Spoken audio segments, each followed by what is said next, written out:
Welcome to Chat with Leaders. Our mission is to give resilient servant leaders a platform for sharing the inspiring things that they're doing to lead their teams, customers, and themselves wisely.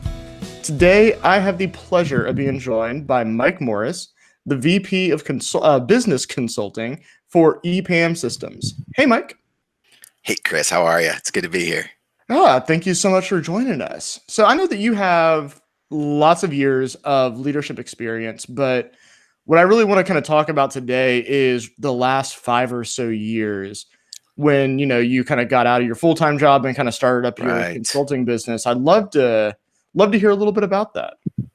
Yeah, so I spent 15 years at a firm and really loved my time there. But since I was in at least high school, maybe earlier, I had this entrepreneurial desire, wanted to do something, saw an opportunity and made a break. Started a firm called Broadgreen Solutions. I had a business partner, a great business partner, Jared Rips. Did that for 5 years, and then recently our business became part of EPAM Systems. So yeah, it was a roller coaster, man. It was a great experience. I wouldn't trade it for anything. Learned a lot through it, and it's kind of a forge for leadership. It really kind of battle hardens you. You have to you see what you see if you really mean all the things you've been saying. Right, exactly. What was one of the biggest challenges that you faced kind of, deciding to leave your full-time job and start this Yeah, firm? it's a challenge I thought about right as I was about to leave. It froze me for a couple of days. Mhm. I had a non-solicitation agreement with the firm that I was leaving. Basically, we'd take a look at here's the day I was leaving. We look back 2 years. Who are the Mhm. clients I had contact with?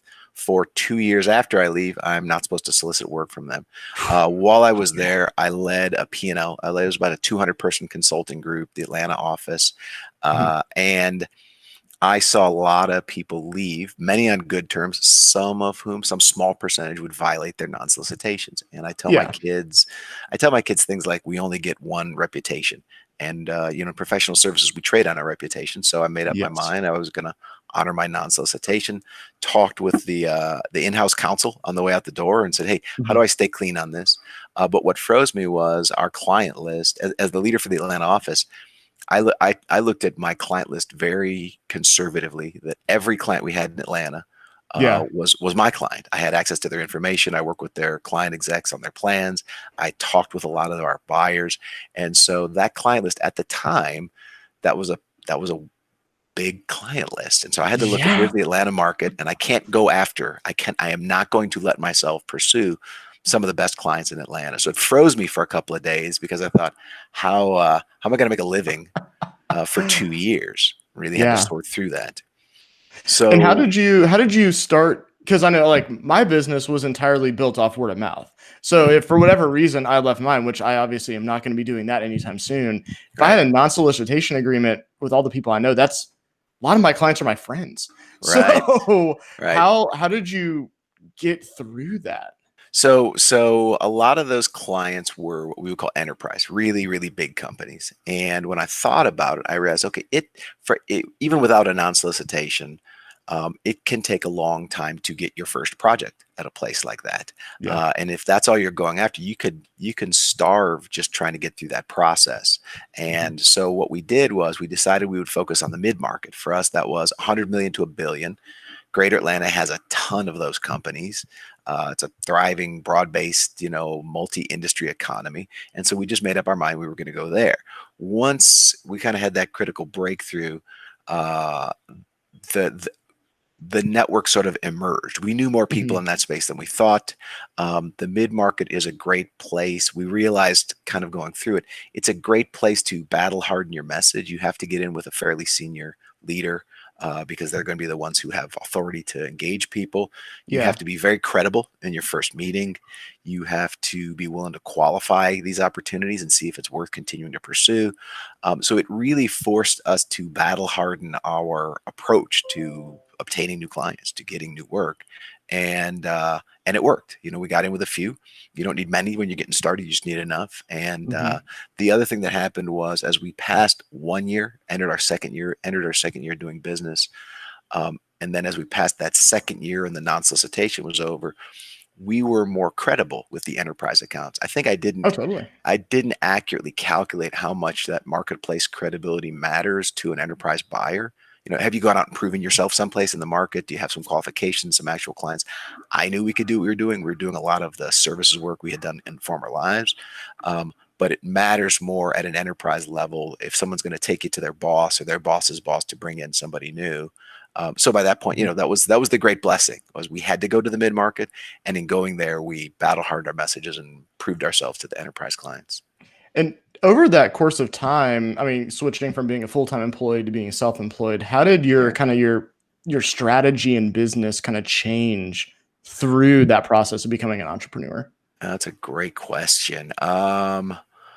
We kept refining our understanding of the client need. We thought it was a need in a few spaces. We would go out and swing.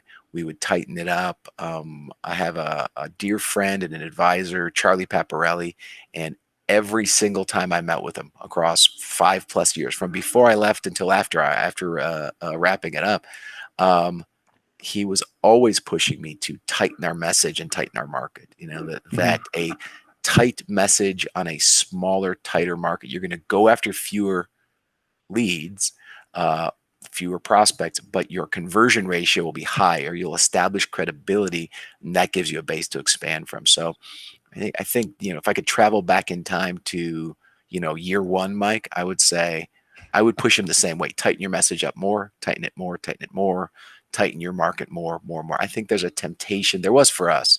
I think there's a temptation for a lot of early stage companies to go after a lot of things because you don't know what's going to come through. So Mhm. the discipline, we got there, but the discipline of going after a smaller list of opportunities in a tighter market, it did pay off for us. So I'll testify to that. But we thought we were doing it, and then we got tighter and tighter as we went.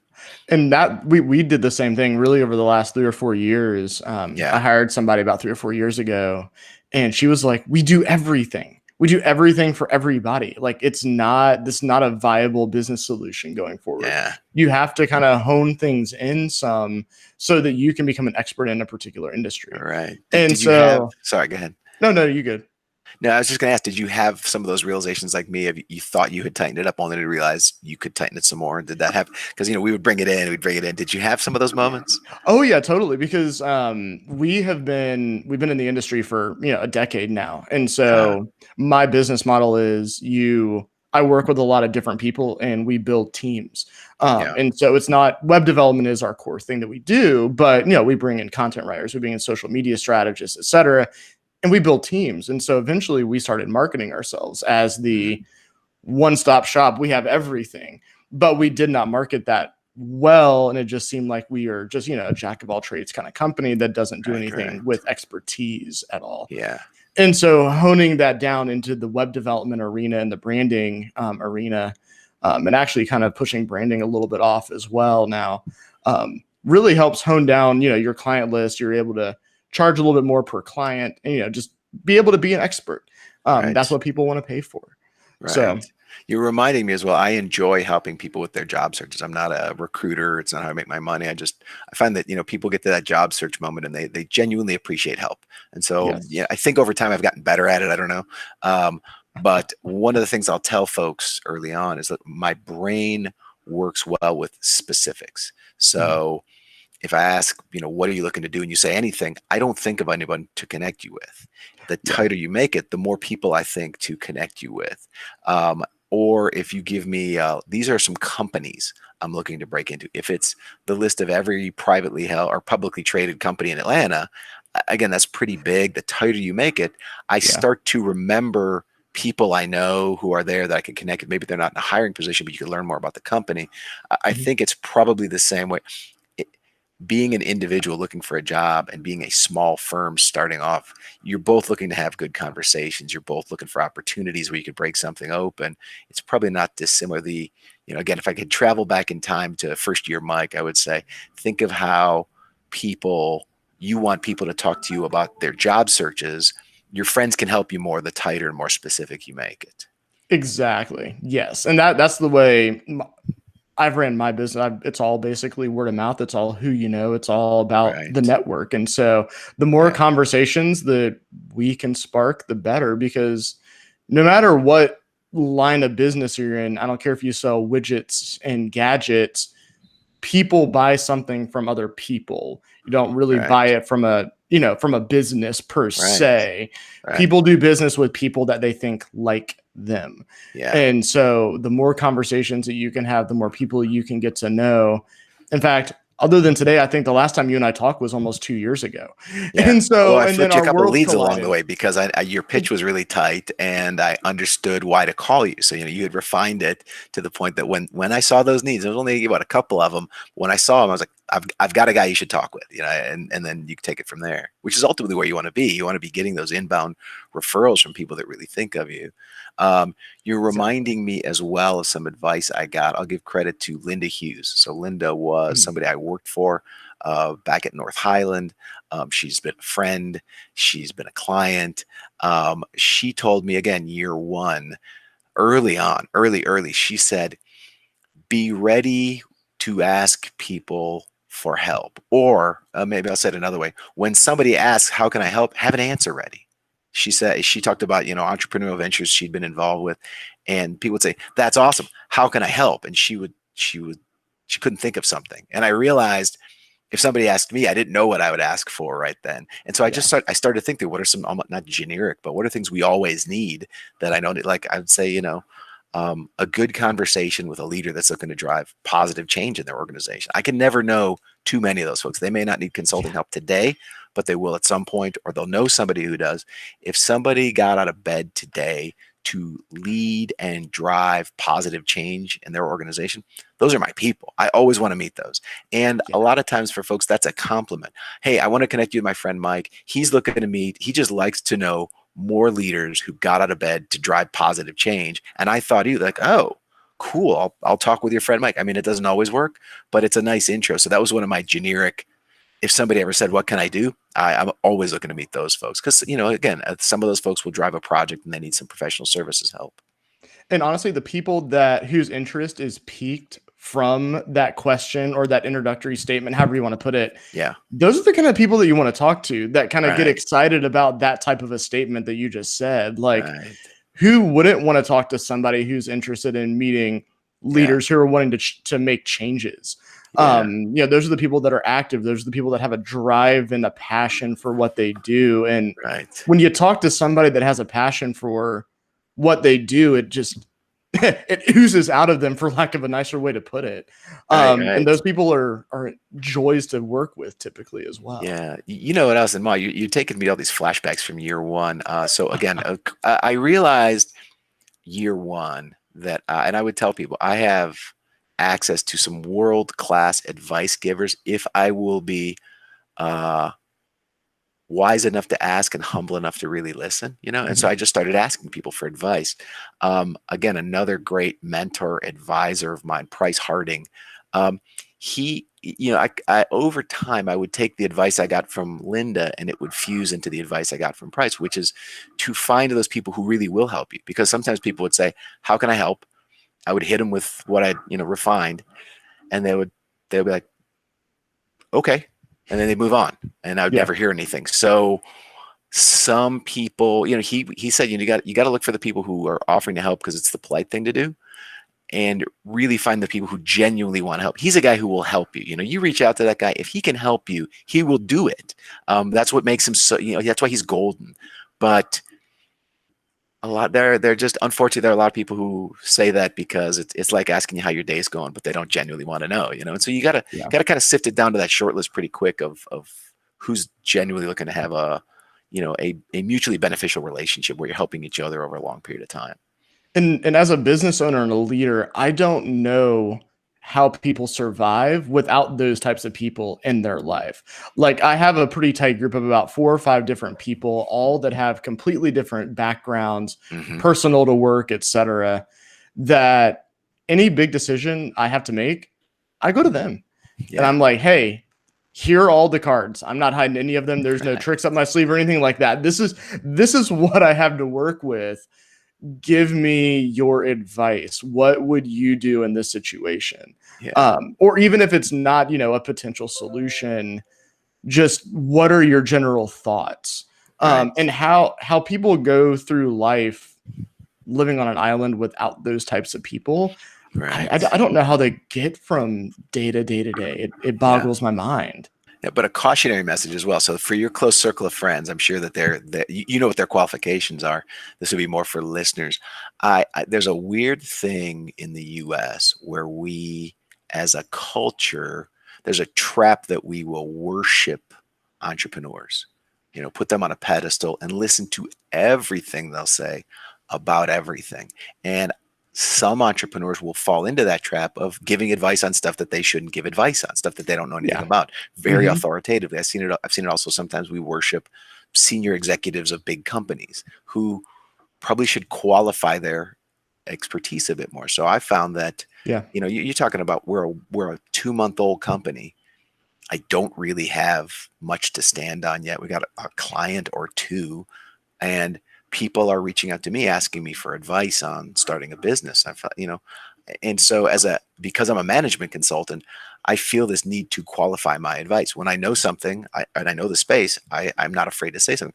When I'm Yeah. offering you a point of view, I will qualify and say, this is, I could hit the wall very quickly on this. Um, Hmm. but I mentioned that because I would have people who gave me advice, like, matter of fact, this is what you always do in that situation. And I would start down that path only to find out it was a dead end. And when I came back, they were like, yeah, well, I just kind of making up an answer. It's like, oh man, it would have Oh been good to gosh. know. Like when you go to the ER, you sort of expect that the doc that's there knows medicine, not that they're kind of, just making it up as like, so I found I had to both qualify people a little bit for their expertise if I knew them just a little bit, Yeah. and also I felt then the ethical need to qualify my own advice and say, look, I have started this business and I know about this. We're B2B, we're professional services. If somebody was asking me for advice on B2C or consumer products, I mean, I've had some clients in the space. I can give you some general frameworks, but you probably should go fact check this a little bit more. Yeah, it's good to be able to kind of divide the opinion versus real life examples and real life, like this has happened before, this is what I've gone through, this is how I got through it. Yeah. And so being able to find people that have had that real life experience and things, it's just huge. And so I have people that I know in just completely different industries that it actually, to kind of actually go backwards a little bit, it boggles my mind how, I'm in the IT digital world, right? Everything I do Right. is powered by a laptop. Internet Right. goes down, my job goes down. Right. There's amazing how many through lines there are in business ownership from my digital IT industry to the construction industry. One of my good Uh-huh. friends runs a construction company, and he's about 4, 5, 6 years ahead of me in terms of just business growth and whatnot. And so Mhm. I'll go to him and be like, hey, this is the problem I'm having in business. And he's like, oh, yeah, that happened to me like 5 years ago. Here's how I solved it. Mhm.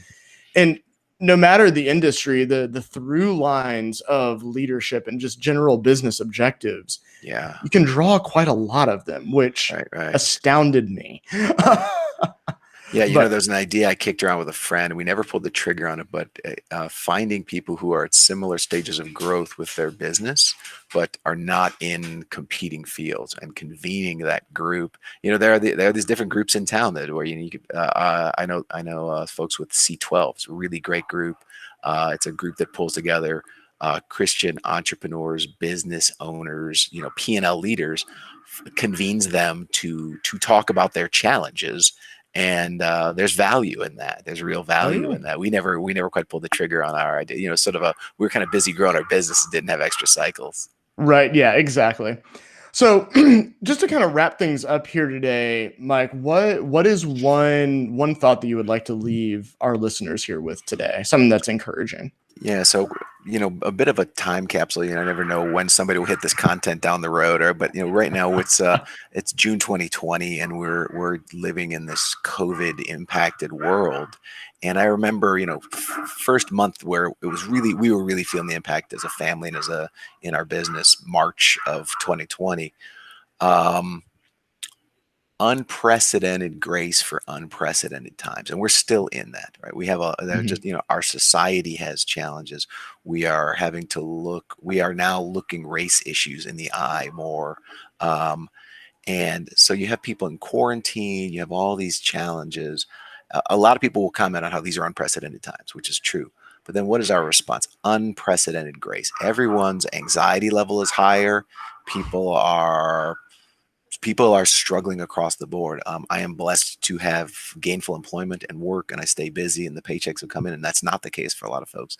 A Mhm. lot of folks have the anxiety hanging over their shoulder of not they have the paycheck today, will they have it tomorrow? So Yeah. um, I have yet, and please know, this is not a preachy. I've got it all figured out, and I'm doing a great job with it. Right? I lose my nerve, I lose my temper. I can be short with my words, but I always regret it. And I think my advice for folks would be, to demonstrate unprecedented grace and forgiveness towards other folks. Um, I get quoted a little bit. My wife will quote me with her classes. She teaches that, Mhm. everything somebody does makes sense through some perspective. So if it looks like what Yeah. they're doing is crazy, that means you don't understand their perspective. We swing it around. Most of those people are right now, their anxiety levels higher. Yeah. So that'd be my parting thought. Unprecedented grace for unprecedented times. I could not agree more. Unprecedented grace is something that we should all strive to live by, no matter the time. But Mike, thank you so much for joining me today. This was wonderful. Thanks for taking the time out of your schedule I this enjoyed it. afternoon. Thank you very much. And for our listeners, thank you all for joining us and tuning in to Chat with Leaders. Now go and be a leader worth following.